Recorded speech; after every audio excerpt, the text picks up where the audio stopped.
Well, welcome everyone to A Course in Miracles for Women. And tonight our topic is on breaking free of negative patterns. And I thought about this topic because, at least for me, I found myself in the middle of several different negative patterns, over time. And I found that those were some of the hardest things to really move beyond.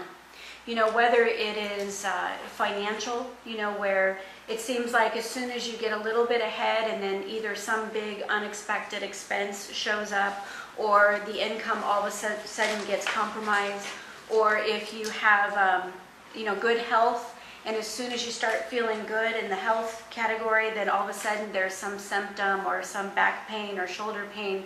It's like, it seems like you just can't win. And there's those certain areas where, even if it's anxiety, I've worked with many people with anxiety, and right when they think they've got a hold on it and they can go to sleep at night without an anxiety attack, then all of a sudden something spikes in their life and there they are right back in the middle of it. And if we're not careful, it seems like we can really judge ourselves with that. How come I don't know better? How come I'm not further along? How come I'm not practicing what I already know spiritually? And A Course in Miracles teaches us that when we stop judging the world, we have a very strong temptation to turn back on ourselves. And so we want to be aware of that, and we don't want to do that, of course. Thinking about other negative patterns, it might even be with your children. Perhaps it seems like everything's going fine and you've got past a certain behavioral issue, and then all of a sudden everything's good. Maybe you're trying to get the grades up, whatever that is, and all of a sudden, wham, here comes the F paper that comes home, and you're like, what? It seems like we just can't get beyond certain things. And so tonight is about, first of all, where does that negative pattern come from? And secondly, what do you do about it so that you can move beyond it? So as you're sitting here tonight, you might be thinking of, what is your negative pattern? If you have one. Not everyone has one, thank goodness, but a lot of us do, and a lot of us have more than one. It might even be in relationships. Perhaps you enter into even a love relationship, and that love relationship for the first 6 months just seems like, skyrockets and, noodle salad. And it just seems so great and wonderful, and you're in love and you're beaming. And then all of a sudden you find yourself feeling like you are in your old relationship. And you're like, how did that happen? And I know that happened for me in some of the relationships I was in. And I noticed a common factor, and it was me. So as you draw back, you go, well, there's a common element here. A Course in Miracles teaches us that, of course, we are the dreamer of our dream. And 100% of what we see is literally a projection of our thoughts and beliefs. And it's so tempting to make the other person the one that's causing the problem. Say even if it's somebody at work, and every day, no matter what you do, no matter how nice you are, no matter how many cookies you bring in, or whatever you do to try to make this a happy, peaceful relationship, that person just won't give it to you. But as we look underneath that, this is where we begin to really practice the principles of A Course in Miracles, because we talked earlier about true forgiveness is just not an easy thing. When you feel that you have been wronged by someone, it is so hard to forgive. A Course in Miracles says if what they did to you was actually reality, you wouldn't be able to forgive them. You might be able to let it go for now, but it would sort of be lurking in the background, because if you feel actually violated by someone, you couldn't actually forgive it, because there's a part of the mind that would retain that grievance. And it would just be the slightest little thing, and if that person started to act up again in that same familiar way, you would be very tempted to go right back into your same old judgment, right? So we are learning to first identify, where does that negative pattern come from? Well, if you've studied A Course in Miracles at all, or if you're just entering in, welcome to the farm, because We have this saying, Char and I do, about, go to the mirror. Because if you want to know what's going on, go to the mirror. And it's not about judging yourself or persecuting yourself, criticizing yourself. It's about understanding that everything that's happening, everything is coming from you 100% of the time. And you think, well, how is that possible? Because here's all these people in this room, and here I am, and it sure seems like we are separated beings doing separated things, and we all dress differently, we look differently, we are doing different things. And so A Course in Miracles would teach you that you are the dreamer of your dream. And it's not different at all from when you go to sleep at night and you enter into a dream and there's people there. Has everyone had a dream where there was people there? Mm-hmm. Right?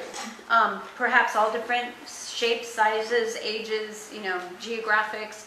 So we can entirely populate a dream and create an alternate world in our dream. Can we not? Mm-hmm. When you wake up, you're like, wow, that seems so real. Well, the Course teaches us that this experience we are in right now is actually just one more layer of that dream. And that's a lot to breathe in because we live in this dream every day. We wake up to it every day. And so it's very tempting to believe that this is just a little more solid than the dream we have at night. But thinking about our nighttime dreams really helped me to understand what the Course was saying, that you really are projecting the world that you see. And once we begin to understand this, and that's what A Course in Miracles says, that we must know. We must know that we are the dreamer of our dream. Why is that? Why is that the one thing we must know? What do you think? Anybody have any thoughts? What is it? Because it's your truth, or what you... It's your truth, but if you don't know that you're the dreamer, guess what? Everybody in your dream, who has the power? They do. So in your dream, once you acknowledge that you're the dreamer of your dream, can you not now create another dream? Right? If you go to sleep tonight and you know that you're dreaming, sometimes we have that experience. I've had it once or twice where you're in the dream and you think, I think I'm dreaming, and then all of a sudden you start to wake up, or there's a lucid state that takes over. So if we could walk around in our nighttime dreams and then all of a sudden realize that it's our dream, couldn't we have some fun with it? Because you're the one peopling it, you're the one placing the circumstances, situations, events, challenges, and it's like, well, wait. If I'm creating the situation, I'd like to undo that. Thank you very much. I don't need this. I don't need to be persecuted. I don't need to be criticized. I don't need my life to be a challenge or a struggle. So if we were in our nighttime dream and we could have that lucid thought that we're in a dream, we could actually have some fun. And the bigger point is that we could change our mind about what it is we are experiencing. So this is what we can do here and now. Now, the ego is the lower part of the mind that believes it has great autonomy. It's the part of our mind that we created that believes that we are separate from God. The ego likes to be an individualized, expressive, separate being. It's the part of me that believes this is who I am. And it's very committed to that. And so the ego part of the mind is very protective over its thought forms. Anybody remember why it would be so protective? Why is it so protective? We call it the guard dog at the fence. Why is that guard dog so protective of this body, this person, my way of being, my life? What do you think? It likes to keep the status quo. It likes to keep the status quo. Why? See, it's so important to know the why. Its sole purpose. It's its sole purpose. So what happens, like say the guard dog takes a nap at the wrong time, in the ego's mind, what happens? A new thought comes in? It dies. It believes it will die. So just imagine, say somebody was holding you under the water and you thought you were going to die. Would you not fight with all your might? I mean, get out of the way because I'm getting out of this water, right? No matter how big you are, you're going to move now because I'm going to get out of this water, right? So it would be the fight of your life. So I want you to remember that the part of your mind that you're kind of dealing with, it has no power unless you assign it, but it's fighting for its life. And it's 100% committed to it. You see why it's so vicious? It's not really vicious because it hates you. It's vicious out of self-protection. Yeah, self-protection. You know, if somebody's holding me under the water, my instinct would be to get up and get out and get free. I'll think about this person and who they are and why they're doing that a little bit later, right? But you see, when you're fighting for your life, it's not about judgment as much as this is the part of your mind that's trying to hold on to itself as a separated being. So the ego, you could think of it as like inside the circle. And what you are is this infinite, all-powerful creation of God, the all in all. You are the holy child of God. So you are far beyond the parameters of this circle. But the ego only knows its little fragmented self.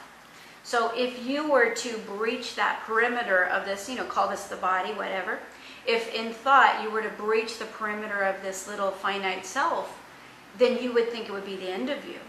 Because your fear is what lies out here. And the ego fears anything other than itself because it has such limited, narrow thinking, and it only knows what it knows. If you grew up in a dark room and that was your home, and if somebody said, come on out here, come on into the light, you'd be like, no, can't go out there. This is all I know. And your fear would be, if I go out that door, maybe I can't get back. If I go out that door, maybe it'll get worse for me. Then I won't have any room at all. It's not as personal as it looks. It's more of like a fight for existence. Mm-hmm. Now, the problem is this part of our mind that we're doing battle with, it doesn't actually have power. But it will fight you as if it does. And it's very clever because you created it, so it's as clever as you are, right? It's as clever as you are. It's like if you move here, it moves here. If you move here, it moves. It's like you can't seem to get away from yourself, right?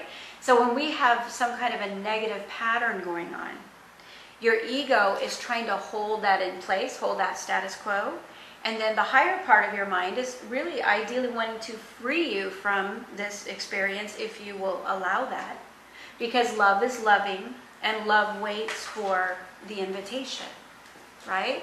So when we're in the midst of the negative pattern, if we think about where does that come from, it comes from the idea that we are separated. Okay? That's why. Now, the moment we believe that we're separated from God, it's a very terrifying thought. And if you just think about even being a little toddler or even 5 years old, 7 years old, imagine that all of a sudden you couldn't find your parent anywhere. I mean, think about, some of us have been in that experience or we've let loose of our little one at some level and you're just terrified. The terror strikes your heart. But now, let's expand that. You're this little body and you've been separated from the all of everything. So it's, compounded 1 trillion times. So you can imagine, A Course in Miracles says that every person has terror striking at their heart because they believe that they're actually separated from the divine, which they never have been, never will be, and that's the end of that story. But we believe that we have been. And because we believe that we have been, we now project a world based on fear and separation. You see how that shows up for us? Like, think about it this way. When you're in not such a good place and you go to sleep at night, isn't that when you have the not such a good dream? Right? You notice how that shows up on you? Like someone's chasing you or somebody's doing something to somebody or, when you're not feeling good about yourself, your thoughts will show it to you in your dream. If you're feeling rather comfortable, peaceful, relaxed, that's when you kind of get those flying dreams or the happy dreams and you're feeling pretty good. So your mind is kind of actively projecting all the thoughts that you have. So as we accept that idea of separation, now we believe we are this body, we believe we are a separated identity, and now we have to do everything we can to preserve our physicality. We have to try not to die. We have to put our seatbelts on. We have to take our, supplements. We have to do our health routines. We have to get the checkups. We're all trying not to die. you know, or we're trying to not shorten our lifespan, because at a deeper level we believe that is us. And so we're, without realizing it, we are perpetuating the idea of the finite self. Now that doesn't mean you run off and stop doing those things. Do what's in front of you to do. You know, if you try to stretch too far, you know, doesn't the rubber band snap or right back at you, right? So I like steps. And so you take those steps that feel peaceful and compelling. I've seen many people that are, say, on a heavy medication. They start studying a spiritual path. They start meditating. They start reconnecting. All of a sudden, the need for the medication just gently comes down. And they go, maybe I don't need quite as much. I'll check with my doctor. In fact, yes, they need a little bit less, a little bit less. And then I've seen people that literally move away from the medication. But if you try to do that all in one shot, what would happen? If you just say, I'm going to take all these pills and flush them down the toilet, I am just going to stand on my faith, what do you think might happen for most? Fear. It's nice in that moment, and then when the symptom sneaks back up again, you're like, oh my goodness, I just flushed away all my pills, and you know, so you go into that fear place. So think of it this way, you never want to make decisions that increase your fear. If it increases your fear, or if it declines on your peace, then don't do it. Do those steps that are the highest amount of peace or the least amount of fear. So if you're even deciding between two jobs, which one do I want? I'm choosing between these two. Don't do what you should. Do what gives you the greatest amount of peace and the least amount of fear. Because when you're doing that, what you're doing is you're always kind of toggling your way to a higher and higher level of peace, right? So we're learning that the reason we have these negative patterns is because, first of all problems have the same origin. We believe that we're separate from God. Well, that doesn't make sense to a lot of people. That's just too esoteric. It's too intangible. Okay, but just realize that is at the root. And it's kind of like the toddler being separated. There's a little bit of panic going on, and you're just trying to deal with it the best you can. Well, we're adults now, you know, or, you know, some people watching may not be yet, but as we are adults, that we, you know, we think we know what we're doing. So we become separated from our divine parent, and then we just try to make the best of it. But we don't question the separation. A Course in Miracles says you question God all the time. You never question the illusion of separation. So we want to go back and question the illusion and put our faith in what is true. And this has effects. You know, a lot of people think that the spiritual path, it sounds so beautiful and it's so nice, but it's not practical. They think, oh, well, you know, but it doesn't pay my bills. It doesn't take care of my kids. It doesn't put them through college. It doesn't, you know, it's like, that's so nice and it'll make me feel better, but it doesn't do those tangible things that we need. And I am here to tell you, and many of you know, that it is the most practical way to go, and it is the one sure way that you will have a peaceful outcome in whatever endeavor that you are reaching into. So tonight, as we look at those negative patterns, you might think about what is your own. Is it financial? Is it in your health? Is it in one or more of your relationships where the same pattern? Maybe you're, you know, in a couple relationship and you're both agreeing that you're just going to do things a little differently, so there's more peace in that relationship, and that's so great, and it lasts for 48 hours, and then on the, you know, 72nd hour, here we are back at the old behaviors and conflict. And you think, what do I have to do to get this person to cooperate? So sometimes I sprinkle in what I would think to be more advanced concepts of A Course in Miracles, and I'm just doing that because each one of you are masters. And each one of you get me. And if you're watching this and this makes no sense to you, then turn it off and don't put yourself through it.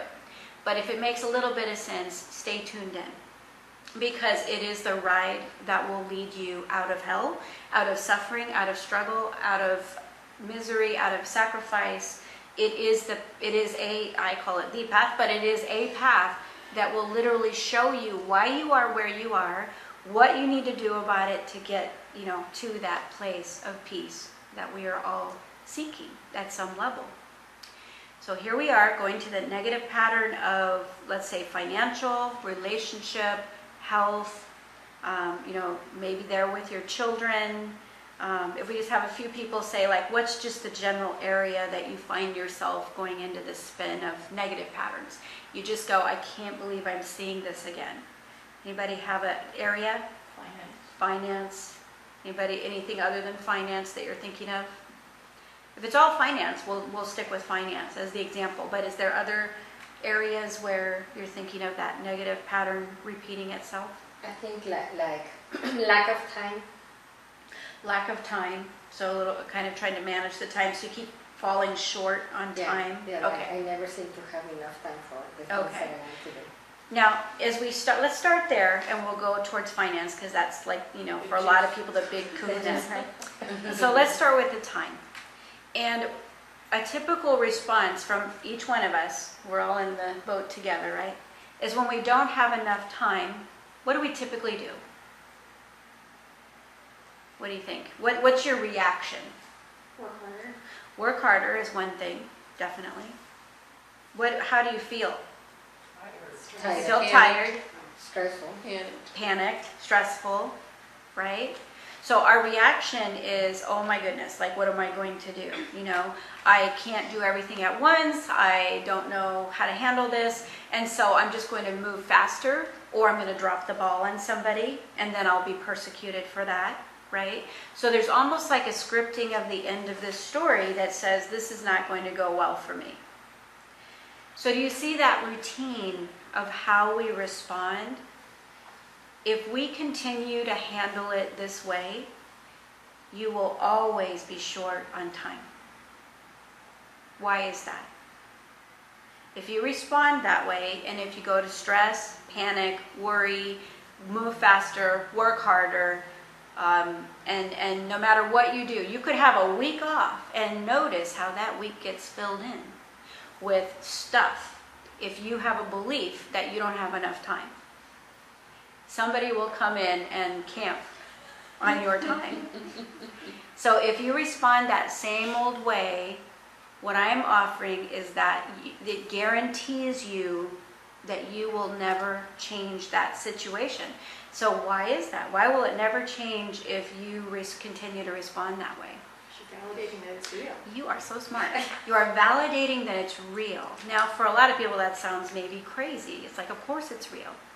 But let's remember those degrees of what we might call reality as we see it, right? So remember, there's the nighttime dream. We all get that. Maybe we've had one. We understand that. Now let's begin to embrace that what we're looking at here is another layer of the dream. We wake up to it more frequently. We're in a little more lucid state of mind. Same dream every day, just kind of picks up where it left off. I've actually had a dream like that, where I had 4 dreams in a row and it picked up right where it left off. I think it was almost shown to me how similar they are. It had never happened to me before. So let's call this, or the nighttime dream, let's just say that's, reality 3, and then reality 2 maybe is this layer, and then we're going to poke through in our mind, we're going to poke through right into direct reality, which is what we truly are and what God created us to have and be. Okay? So we're kind of in that second phase, like the in-between phase, and here we are. So as we're in this in-between phase, everything we see, we're projecting, just like we do at night. So if you're not in a good place and you don't feel loved, and what do you want when you don't feel loved? Love, right? And do you realize no one will give it to you? Why is that? Because you don't feel love. Isn't that, it's just the pits, isn't it? Like when you need love, and you're just like begging like for the world to love you in some even small little way, and no. No, somebody will cut you off on the freeway, jump in front of you in the bank line, or somebody will show up late to bring you whatever it is they were. So it's kind of like when you need a loan, you can't get a loan, and then when you don't need a loan, you can have a loan. It's just like that. So when you're not feeling love, it's because you believe that you're not loved, or not worthy of love, or other people are not loving, any variation of that. if you respond to your world as if you're right, you will get to be right. I call it getting a double scoop of whatever you say yes to. If you believe that you're not loved and you stand on that, expect to get a double scoop of that, if not 10 times. You know? So we want to be aware of what we are deciding to be right about.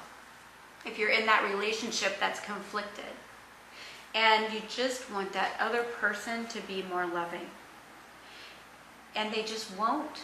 And no matter what you do, no matter how hard you try, you know, whatever you're trying to do to make it easier and happier for them, and they're just not giving it back. It's like one way, right? I know probably we've all had some kind of relationship like that. And if that other person is not giving back, remember that you are the dreamer of your dream, and you put them there. They are playing a role with you. And I wanted to use this series to get very direct with what I had to get in my mind. And I'm not saying you have to get this in your mind because you have to weigh it all in your heart. I'm just saying that the Course teaches this, and I had to really get it and understand it and breathe it in and practice it, and everything changed. And what I have learned is that in the dream that we see, even right now, no one has autonomy. And what that means is there's not one person that can do anything without your consent. Not one person. You put every one of 7 billion people there in front of you in some form or another.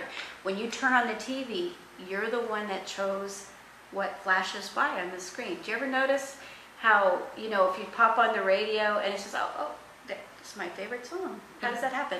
Or you run it, you know, you go into the grocery store and you run into your old high school friend. The other day I'm in Northern California. I know like all of 20 people in the entire area, and I decided to go do a fax at Staples, and I messed around the house a little bit, did this, did that, did the other, kind of just, I don't know, I wasn't procrastinating, but it just took longer than I thought. So I pull into Staples, and my sister-in-law pulls in next to me. We start laughing. But you know, we are the ones that set up these experiences for ourselves. And we also set up the negative experiences. Now, it doesn't seem like it because the other person seems to have so much influence.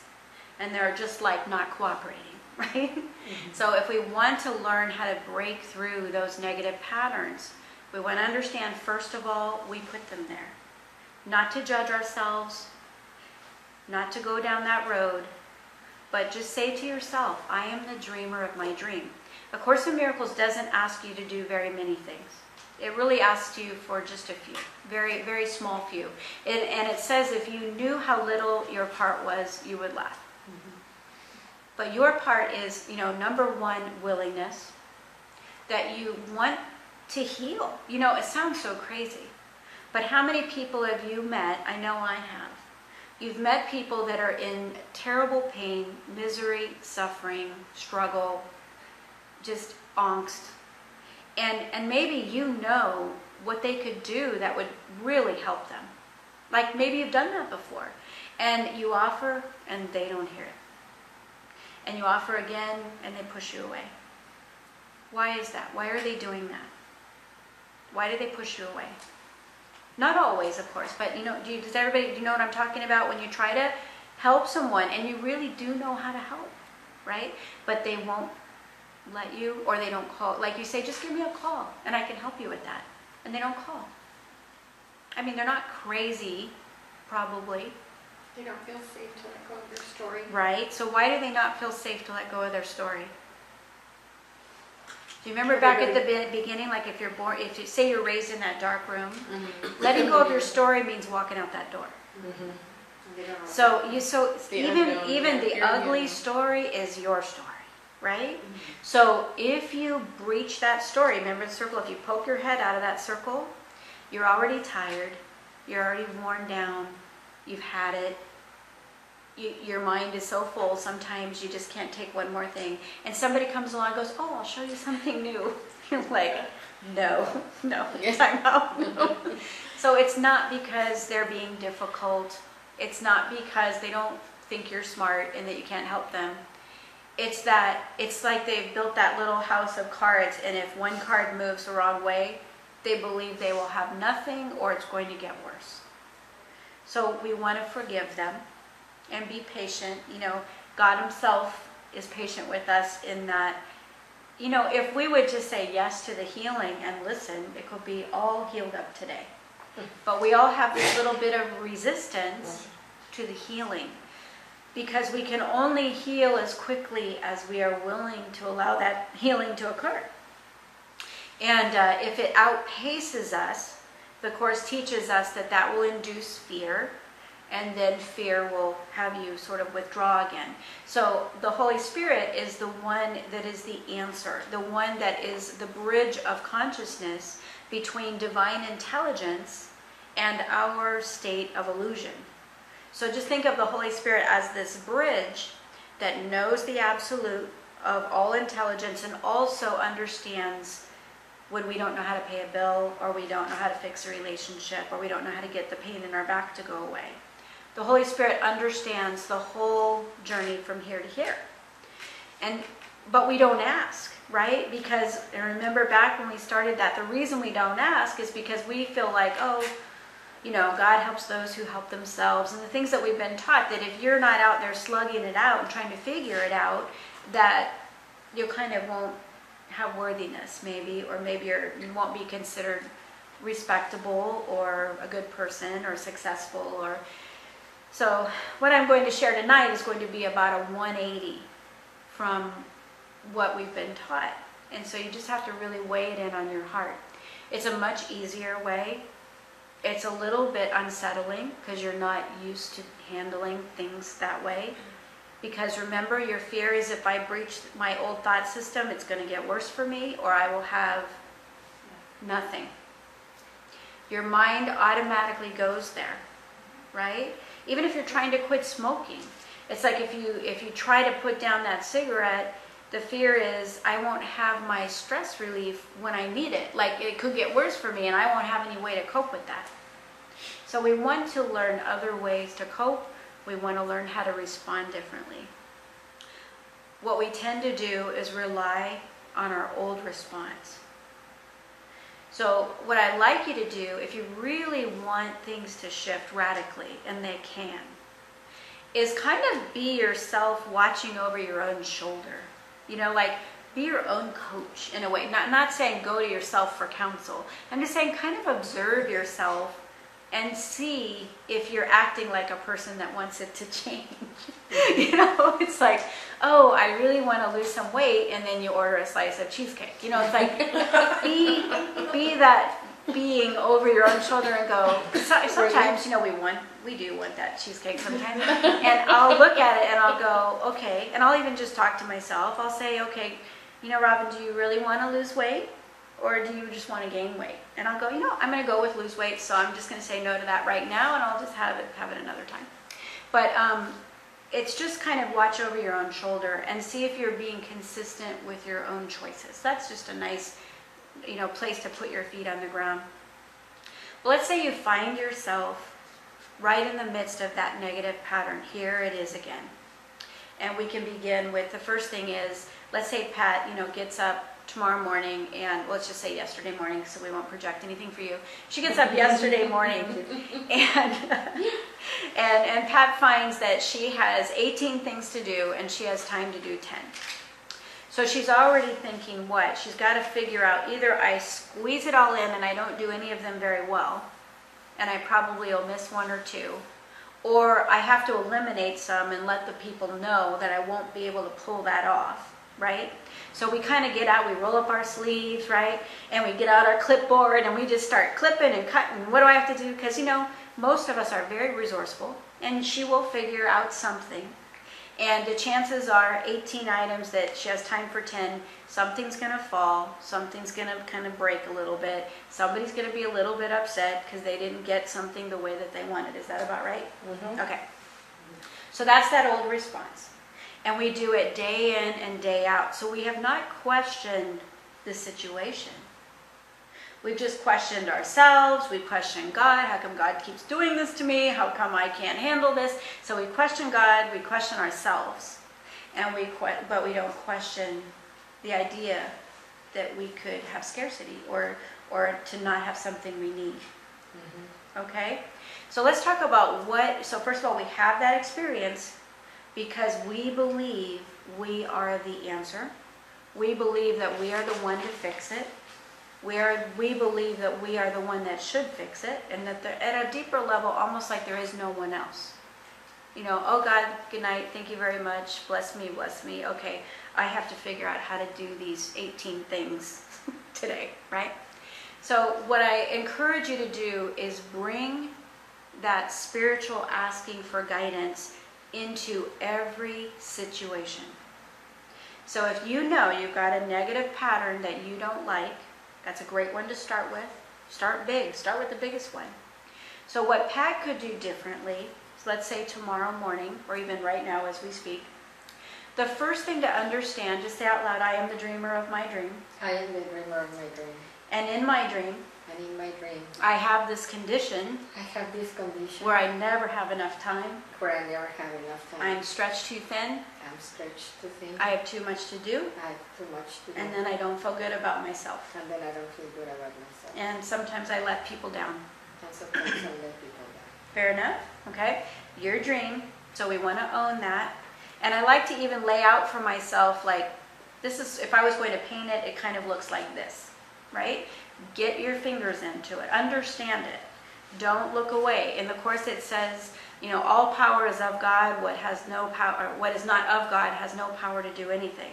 But the first thing we must do is look directly at the illusion. Why is it so? I ask a lot of, I teach and then I ask you. I'm not trying to test you. I want you to make this practical. So don't worry if you don't have the answer, you will. It's amazing how it just seeps in. And some people have never heard this before. So if you don't have the answer, just let it go. Let somebody else answer. So if, where were we? We were... Look directly into the illusion. If you look directly into the illusion, why is it necessary to look directly into the illusion? It's not real. It's not real. To declare it not real. Because if Pat never looks at it, say she knows it's there, she knows this concept, and just say she doesn't want to look at it, why wouldn't she want to look at it? Because you're kind of scared of it, right? So who has the power? The situation, right? It owns you at that point. So the Course teaches us in chapter 11, section 5, that it's under the dynamics of the ego, that we must look directly at the illusion. And because if we are tempted to look away, if we are tempted to deny it, it's because we've assigned it power and we're afraid of it. Or we don't know or understand that it's an illusion. It can be looked at with question, right? So one part is just not knowing, but when you do know and you're still not looking at it, it's because there's a little bit of fear that it has the power, and if you look straight into the eyes of the illusion, that it will either make things worse or you'll have nothing. Just remember that, because that's part of what the mind tries to tell you, so you won't look at it and you won't let it change. If you're in a lousy relationship and you just really aren't dealing with it, why wouldn't you be? I mean, who wants a lousy relationship? It's better than what? No relationship, right? So the fear is, if I rock the boat, I might either rock it so that it's worse, or I won't have a relationship at all. So I'll just let it be like this. So ego is very clever in holding us in mediocrity. Okay? So back to Pat. I know I switch around a lot, but I only do that because each person has different concerns. And so while I'm thinking of it, I kind of hop to another topic so you could see how to put it into your situation. So is that all right? Okay. So back to your situation. So right now we know you're the dreamer of your dream. And what you've been doing until this point, which all of us have done and maybe are still doing presently, is you have been trying to figure this out. You've been trying to solve it. You've been running after the train. And you've been trying to think, well, if I get wheels, maybe I can go faster. Maybe I can lasso this thing and pull it back. And you've been trying to noodle this out in your mind about how to keep up with the train. And we become so preoccupied with the problem, you see, that we don't question the problem. And that is an ego device. This is an ego device. The ego's chief device is insolvable problems. Seek, but It do will, not find. what's that? Seek, Seek but do not find. You're not supposed to find an answer for this. Just think of that. As hard as you work at this every day, and I'm sure you at least get to some reasonably happy conclusion, but not feeling 100% about it, you're not supposed to be able to solve it. Why? Oh, because things are not up to me. Because you created it, right? So if we created the problem, if we got ourselves lost, are we the best person to tell ourselves where to go? Right? So the ego does not like this conversation, because what it's saying is the ego may not have all the answers. The Course teaches us that I do not know are the scariest words to the ego. I do not know. In our world, if you don't know, you're either stupid or weak or a little behind somebody else, right? Knowing is everything. Intellect, you know, the degrees, and there's nothing wrong with all that, right? I mean, but when you think you know, you don't what? You don't ask. When you think you know, you don't ask. Isn't that right? Mm-hmm. So if we think we're really good at spinning those plates and trying to figure out the 18 things, we don't usually ask because we're pretty good at it. We'll get through it with minor damage. So tonight, as we begin to understand we're the dreamer of the dream, we feel terror striking at our heart at a deep level that we don't even understand. It comes up. You'll feel it when things don't go quite right. And it's amazing how quickly that anxiety can leap up on you. It's like you're on your own. You feel alone, isolated, like you're dealing with it yourself. It's overwhelming, it's a burden. And there's this feeling that you're just overwhelmed by your situation. So it may not be known to you right now, but if you're walking in a body and you have fear at any level, if you worry about anything whatsoever, it's in there. And that's not to project on you, it's something that you'll see. The more you look within yourself, it's interesting how you'll find that place that doesn't let itself be known very much. We try to be super strong. Remember, knowing is everything, and acting strong and powerful, that's how you get accepted. And that's how, like we're all receivers. God is the giver. And so we're all receivers. And so it's almost like we're all swimming in the ocean. And if you start to swim towards someone and hang on their little life ring, they're like, get away from me. Get away from me. Because why? Because they're barely above the water themselves, right? Or if somebody thinks they're really above the water and then all of a sudden 20 people are pulling on their little boat, they're like, get off, so it just depends, it's all in perspective, So we're all receivers, but we're trying to receive through other people. And we will receive through other people because every one of us is that divine God presence within us that will give to one another. But if we're looking for it in the other person, this is where the illusion is. Because everything that we have been seeking and looking for, whether it be love, abundance, health, joy, is within us. And if you're trying to get it from another person, you will always be disappointed because it's not intended that you get it from another person. I like to think of it like, we have these vacuum cleaner hoses and we're all trying to hook onto another person, but the other person has one too, and you put those two vacuum cleaner hoses together and there's just a lot of sucking going on. And it really sucks. It doesn't work. Yeah, it doesn't work. So we want to detach that hose and put it right into that infinite resource that is ours. So Pat over here she knows she's the dreamer of her dream. She knows she's painted a dream where she's got too much to do. So the very first thing that we want to learn to do is to, first acknowledging that you put it there, is to ask for help. Immediately. Every morning. Every morning. And as I write my prayers in the Miracles in Prayer Book, freeprayerbook.com, free download, as I write prayers or say them for myself, I try to do it with the greatest amount of honesty.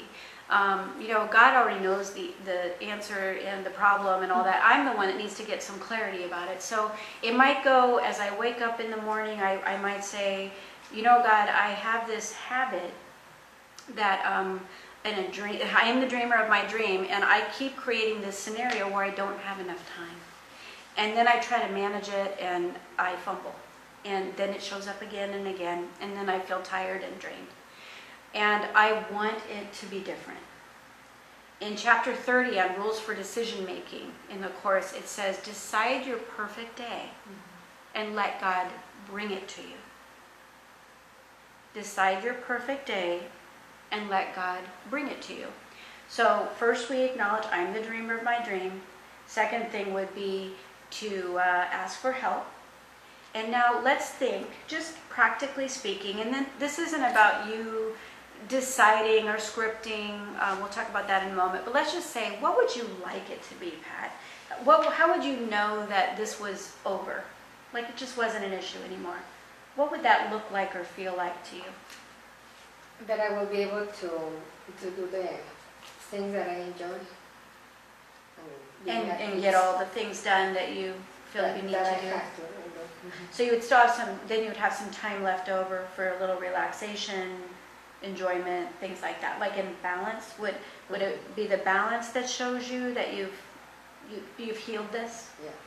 So one thing I like to ask myself is, what would it look like in my limited vision? What would it look like if it was healed? Like, what's my perfect day? Now, it doesn't mean I'm right about that, and I'm willing for that to be divinely shown to me. But the reason I like to focus on the perfect day, some people would differ with me on this, but it's because you're focusing on a joyful thought. It's not so much the picture, but it's almost like when she was telling me about it, her face changed a little bit, and she was just even contemplating, it sure would be nice to be able to relax a little, maybe read a book from cover to cover, like whatever, like have time to just be. Go down to the beach and just sit or something, do something that is pleasing to the heart.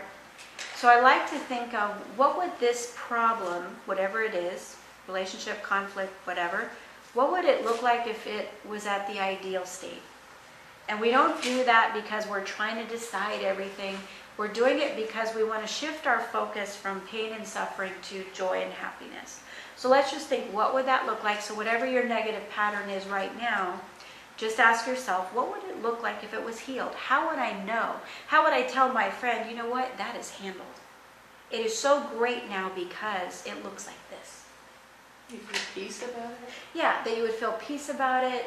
It's like, what would need to take place in this area of your life so that you could look at it and go, oh, that is so taken care of. That doesn't happen anymore. This is what's happening. So even if you have to write it down, so in your prayer in the morning, you could say, I have this experience where I keep having not enough time to do things. And, dear God, it would be so wonderful to just have balance in my life. And I have no idea how to get there. Say it straight up because it's the truth. I have no idea how to get there. And I need to be shown. And this is what I want. I want balance. I want peace. I want time with my family. I want to be able to do all the things that I like to do and take care of. And I need time for myself. I have no idea how to accomplish that. Right? So we go into that prayer just with a very honest request. And even if you want to write down your happy vision, because it'll raise the bar on your happiness. You'll feel your vibration go up. Or even if you share it with another person, you'll see you're smiling all of a sudden, and maybe I haven't smiled in months. So you turn that over. And now you are in a place of listening. And you're not listening for how to get to that picture. Because we don't know that picture is right. We don't know. We don't know what needs to take place for you in order for you to have that. It could mean a number of different scenarios that would need to shift and change to accommodate you having that balance that you're seeking.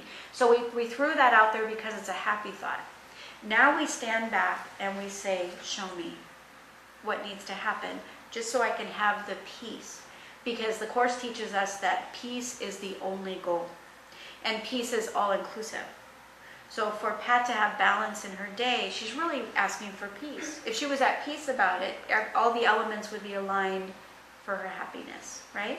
Mm-hmm. So now you've offered that picture, you're asking for guidance. Now the thing is don't pick it back up again, right? The temptation, because you're very used to this, you're like the chief, I'll get everything done in 45 minutes, right? So you'll be tempted. Now, what's your ego going to do? Remember, it's fighting for its what? Life. And the minute you start heading towards peace, it thinks it's breaching the circle because it doesn't know peace. Your ego doesn't know peace. If you're heading for peace, you're breaching the circle. And so it's like, I have to stop her. So what is it likely to do when she starts waking up and praying, peace is my goal, show me how to create a life where I can have a peaceful, balanced schedule. I don't know what that looks like. I'm willing to listen. She's beginning to listen to that inner voice because her inner guide cannot fail, right? She's listening to that inner voice, and the ego is now terrified because it's like pushing the ego underwater. And it's not personal. It doesn't hate you as much as it's trying to preserve itself. It's the part of you that's trying to preserve the idea of separation. And if you start thinking of peace too much, you're very likely to remember who you are in truth, right? So it's likely to do what? You're going to wake up and pray, and then all of a sudden you're going to have More 25 things to do. Not 18, it just went up. Expect it. Laugh at it. And you'll watch it happen, and you will become much more astute. The ego doesn't like you laughing at it. No, but the Holy Spirit says, if you laugh with me, this will disappear. It's a direct quote. If you laugh with me, this will disappear. So notice it. It's going to push back on you, and usually in the area that you're trying to go forward in. And so all of a sudden you'll have 25 things. And so and you had 18, and you were like, okay, I'm turning those 18 over, and then all of a sudden the phone rings, and now some other giant one just got laid on you. So you pause right there, and you go back to prayer. You say, okay, dear God, I am trying to really learn how to find peace in my schedule as I walk this life experience here. And now I've got 25 things. I surrender this whole thing to you. I do not know. And I love the words, I cannot know how to solve this. And I will not try. Do you see how that's a 180 from how the world usually tries to solve it? So you are surrendering, and you're leaving a space. If you can't figure out how to leave a space, close your eyes and imagine a beautiful white blanket in the middle of your mind. Leave that space. Say, you know what, I've got 25 things to do, but this white blanket in the middle of my mind, that is your space, and you use it, and you show me anything you want me to see or know. Not about how to fix the 25 things, because that's an illusion. Remember, the Holy Spirit's job is to interpret the answer that will bring you peace, right? Holy Spirit already knows you have the 25 things. But if you focus on the 25 things, you're not going to hear the true answer, right? Now, when we ask for guidance, whenever we ask for guidance, think of it this way, that if you were given the recipe for lemon cake, you're writing it down. You're not asking, how do I solve X? Because what you're asking is for an illusion to fix an illusion. If we think about the truth being over here and the illusion being over here, you can't be awake and asleep at the same time. Right? And you can't be engaged in what's true and what's a lie at the same time. So if you're looking over here at the 25 things and you're saying, God, I need help with this, where's my attention? Right? It is definitely on the illusion. So we know the 25 things is over here. We clearly hear it knocking on the door. So we have to be brave, and we have to understand what's going on. We put it there. It has no power. Stand up to it. But it's not enough to negate an illusion. You look at it and you go, okay, now it's 25. Thank you very much. I have 25 things to do. But God, I'm giving this to you. Show me how to walk, talk, what I should say, what I should do, how I should respond. And I'm going to turn all my attention to listening to you. Not about how to handle the 25 things, because if my attention is over here, my attention is not over here, right? It's like if you were hanging, by a tree, say the river is rushing past you and you're hanging onto the tree, and you think the way out of the tree is that you have to climb down, get into a boat, and that's what you got in your mind. And what you don't realize is that somebody's coming in from the top and they're going to take you out of the situation, but you're so committed to what you think the answer is, you're going to miss it. So when you go to guidance, you go with that white blanket and you just let it be filled. And you'll know when you get guidance, and it may not even be up to you to do anything. I would say 80% of the time something happens for you. 80% of the time. Sometimes you'll be involved. You just are. But leave the space for the answer as if you have no question. You see how it's kind of hard? Because you want some help with this 25 things. But look at it, don't ignore it, look straight at it and go, this is my creation, my miscreation. I'm not going to give it power. I'm not going to make it mean anything. I'm going to be willing to trust that God, through the Holy Spirit, wants my happiness and that understands I have these human needs and will make sure that every human need is met. I'm just going to trust that like I would trust my very best friend. If you have a very best friend and that very best friend knows your habits, they know what you need, they know what you cook, they know what's in your refrigerator, right? They know what makes you happy, they bring that to you. You don't need to give them the list, right? So somebody that loves you profoundly, they know what you need for the 25 things. Take your mind off of it, look at it first, declare it false, that you created it and you don't want that. Because that's the invitation to the Holy Spirit. You say, Holy Spirit, I created this kind of monster in my own mind, but I have no use for it, and I will not assign it power, and I will not elect misery. So I'm turning my attention solely on you. I only use this as a metaphor. It's within you, really. Close your eyes. But let's say we turn towards the truth. It's always within you. I put it over here so we can see it's separate. But turn towards the truth, and now you're listening without a question. This is how miracles happen, big time. If we can do that kind of listening, you become very miracle ready. Holy Spirit can handle everything for you. Say, say you're an expert at, I don't know what are you an expert at? What would somebody be an expert at? Just say that, say you're an expert as a mechanic. You can fix anything on a car. And somebody that doesn't know anything about a car, brings you their car, and then they say, well, I really need help with my engine, I think. Well, they don't know. They just heard something rattle, and they think it's their engine. Well, they don't know, and they're probably wrong or something, And so you say, well, give it to me. I'll take it. I'll help you. And then they say, well, I've never really let anybody, get in my car before. Or, well, I'll come back later. And maybe they're just a little hesitant because nobody's ever really messed with their car before and they don't really know that you're a good mechanic. So that relationship hasn't been established yet.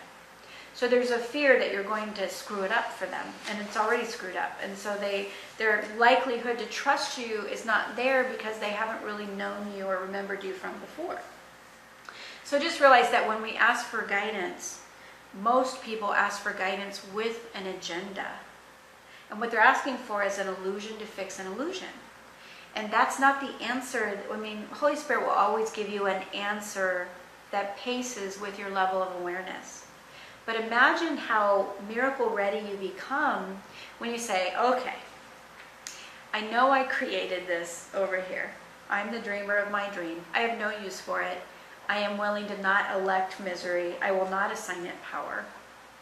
And I really do want that balanced, peaceful day, and I have no idea how to get there, and I cannot know, by the way.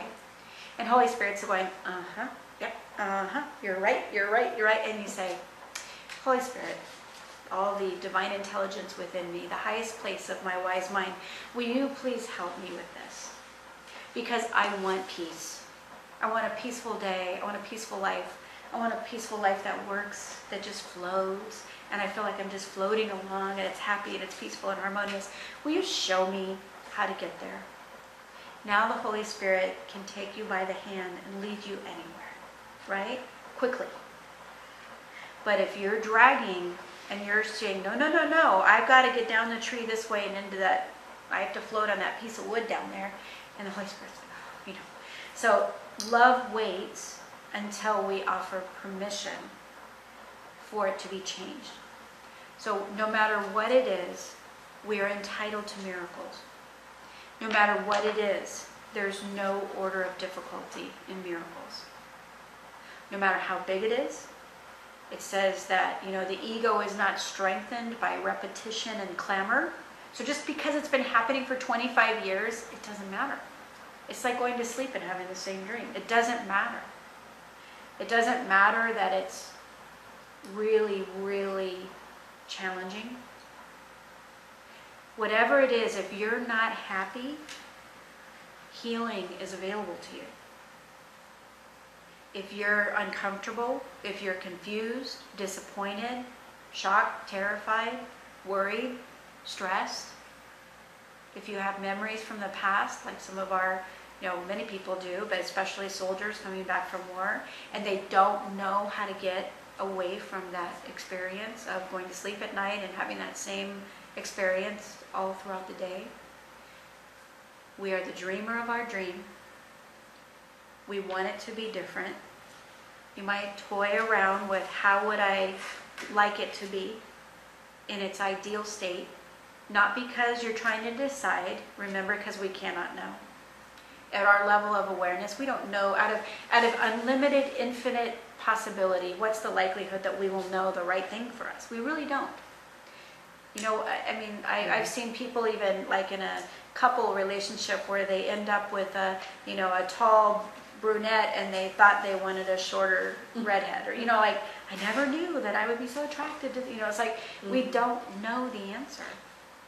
So we do not know, we cannot know, and we will not try to know. But we will listen. We're going to become really, really good listeners. And we're going to listen without agenda. Once you've already pitched in your mind that joyful idea, let it go. Because now your attitude's up. You're welcoming the idea that things could get better. Even, you know, sometimes when you're down here and you're swimming around in the darkness of the experience, it's hard to think of what it would look like at the ideal state. It almost seems painful. Why is that? What do you think? Like when you're, like, just say you're in a miserable relationship and you're just, and somebody comes along and says, oh, what would it look like if it was great? You might be like, why do you not want to think about that? Because you're too wet? It's too high. It's too high, and it's too hard because your mind says you can't have it. And so it's depressing. And that's an ego device. So think about it anyway. Just ask God to give you the strength to think about the highest ideal of what's possible. And then thank you for this or more. Show me, teach me. You know, I asked God to teach me about love. To teach me about love and relationship, because I didn't understand it very well. I didn't know how to be in a place of consistency and love or receive consistent love. And I asked God to teach me about love relationship. And I was taught. And I know it now. I didn't know it, but I had to ask. I do not know, I cannot know. I will not try to know. It's not about the knowing, it's about the asking.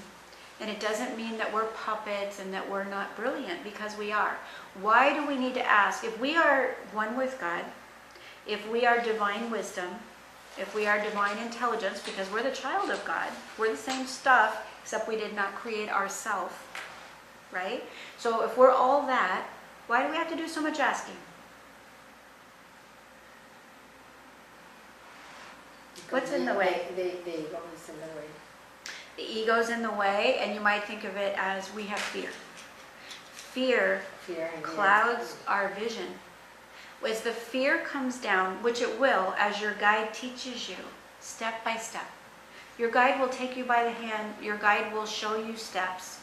and it's your inner guide. It cannot fail, but it will show you your way out. It will undo the illusion step by step, as fast as you're willing to go, without it being what?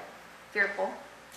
Because Holy Spirit will never create a situation that will increase your fear. So if you start to get worried and scared, it'll wait. And that's why if you're willing to look at the illusion and go, nope, I put it there, I have no use for it, I'm not assigning it power, I'm putting all my attention on you, tell me anything, here's the white blanket, I'm listening, I'm showing up, whatever you need me to know. And then the little illusion tries to look bigger, like, nope, my attention's here. It can only be on one place at one time. What was hard for me is trusting that guidance. Right? Now, it's okay that it's hard to trust the guidance, because most people can't at first. Yeah.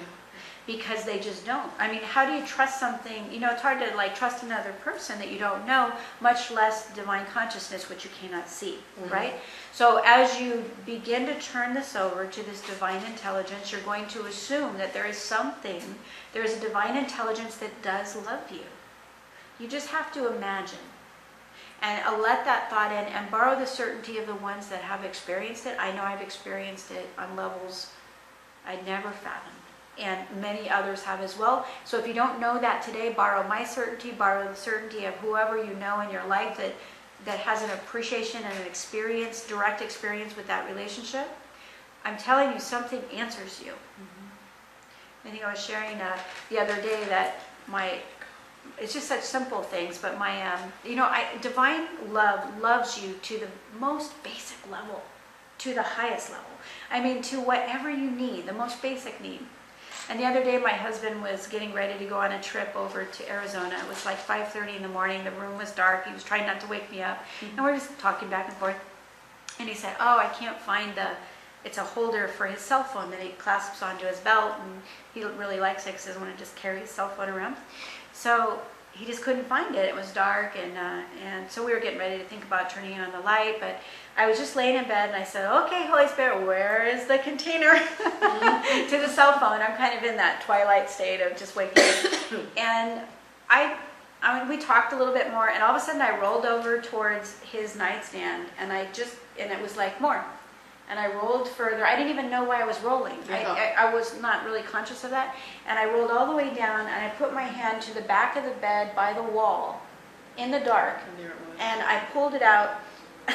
I just started laughing. I didn't even know what I was doing, but I have learned to listen. I've learned to listen without questioning it. Like if it says, it's just kind of this gentle, like roll over, keep reaching, reach. And I'm like, what? So there is a divine intelligence that is available, and it will prove itself to you. So you say it's hard to trust at first. Yes, that's true. But it will become easier the more you practice. And every time it responds to you from within you, you will build those blocks of trust. And the more you trust, the more you know. The more you trust, the more you don't even have to ask a question. The answer is provided before you ask. So we'll go ahead and close this segment. And so we'll close out for the live stream audience. And then we will pick up after a 10-minute break and do some in the room healing. So thank you.